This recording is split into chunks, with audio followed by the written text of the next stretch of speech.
Yazid की मौत कैसे हुई, आज हम जानने वाले हैं दुनिया के एक ऐसे लानती शख्स के बारे में जिस पर अल्लाह की लानत है, तमाम फरिश्तों की लानत है, तमाम मखलूकात की लानत है।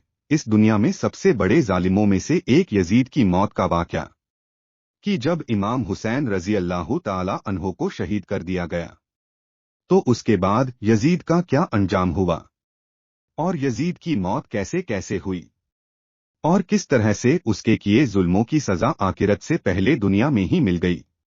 मोहतरम अजीज दोस्तों, जब यजीद जालिम ने नवासे रसूल इमाम हुसैन रजी अल्लाह ताला अन्हो को शहीद करवा दिया और जब वो मलून ये सोचता था कि इस जुल्म की वजह से अरब के सारे लोग मेरी बैत कर लेंगे और मेरे सामने झुकेंगे और मुझे अपना बादशाह मान लेंगे, और वो जालिम यही सोचता था कि कोई भी इमाम हुसैन के बाद मेरे खिलाफ कोई आवाज नहीं उठाएगा। लेकिन जब यजीद की फौज रसूलुल्लाह सल्लल्लाहु अलैहि वसल्लम की खानदान की बेटियों को कैद करके कूफा और शाम के बाजारों से गुजरने लगा तो रसूलुल्लाह के खानदान की बेटियों और हजरत इमाम सज्जाद रजी अल्लाह ताला अन्हो के कुतबे सुन सुनकर लोगों के मुर्दा जमीर जागने लगे और फिर यजीद जालिम के खिलाफ बगावत पैदा हो गई। हर कोई अब यही सोचने और बोलने लगा कि इस्लाम अल्लाह तबारक व ताला का दीन है, मोहम्मद मुस्तफ़ा सल्लल्लाहु अलैहि वसल्लम अल्लाह के रसूल है, और ये खानदान जिस पर यजीद बदबख्त ने जुल्म किया है, ये खानदान अल्लाह ताला का सबसे महबूब खानदान है, और जिसने इस खानदान के साथ जुल्म किया उसको बादशाह कहना सबसे बुरा काम है। और फिर इसी तरह से मदीने वालों ने यजीद की बैत करने से पूरी तरह इनकार कर दिया। उसके बाद यजीद जालिम ने एक और शर्मनाक काम किया, उसने मदीना शरीफ पर हमला कर दिया।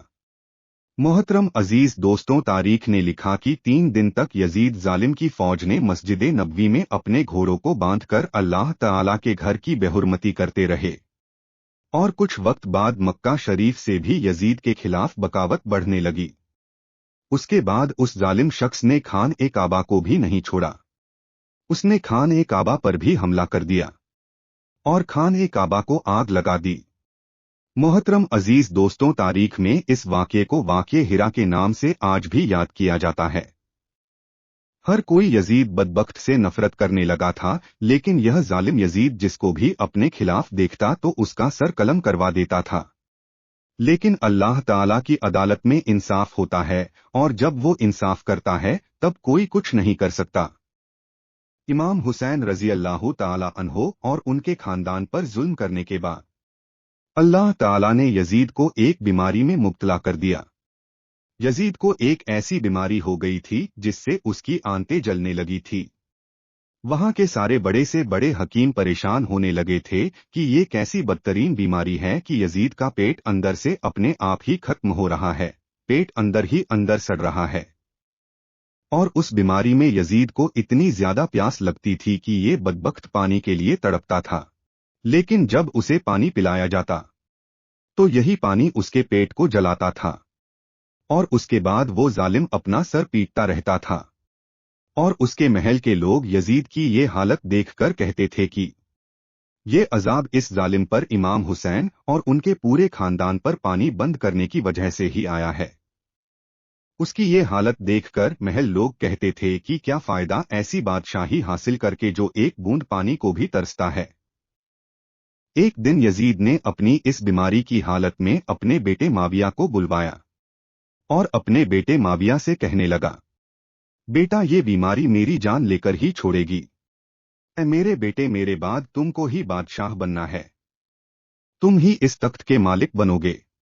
जिसके बाद यजीद के बेटे ने अपनी नजरों को उठाकर कहा, इस तख्त पर तो इमाम हुसैन रजी अल्लाह ताला अन्हो का खून लगा है।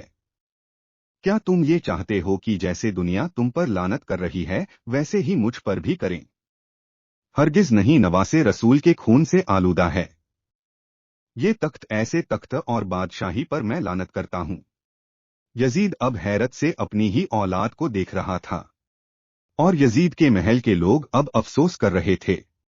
दोस्तों, आपको बता दूं, उस समय जब यजीद को ये बीमारी हुई तो यजीद के सामने बड़े से बड़े नशे की चीज लाई जाती थी।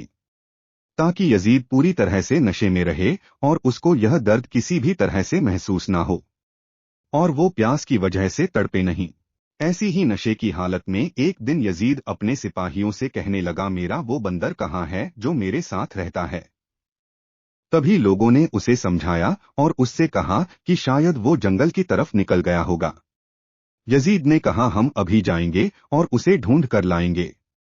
जैसे ही वह अपने बंदर को ढूंढने के लिए अपने सिपाहियों के साथ घोड़े पर बैठकर बाहर निकला तो घोड़े ने इमाम हुसैन रजी अल्लाह ताला अन्हो के इस कातिल को अपनी पीठ से गिरा दिया और यजीद का पैर घोड़े की रकाब में फंस गया और उसके बाद वो घोड़ा दौड़ने लगा और यजीद जमीन पर गिरते गिरते जमीन पर तड़पता रहा और वो घोड़ा उसे काफी दूर तक घसीटते हुए दौड़ता रहा। तभी अचानक उसका सर एक पत्थर से टकरा गया, लेकिन उसके बावजूद भी वो घोड़ा रुका नहीं, यहाँ तक कि यजीद मलून का पूरा जिस्म जख्मी हो गया। और जब वो घोड़ा रुका तो यजीद की फौज ने देखा कि यजीद की मौत हो चुकी है। उसकी फौज ने यजीद की लाश को देखा तो वो फौज खुद कहने लगी, इमाम हुसैन रजी अल्लाह ताला अन्हो के कत्ल की यही सजा है।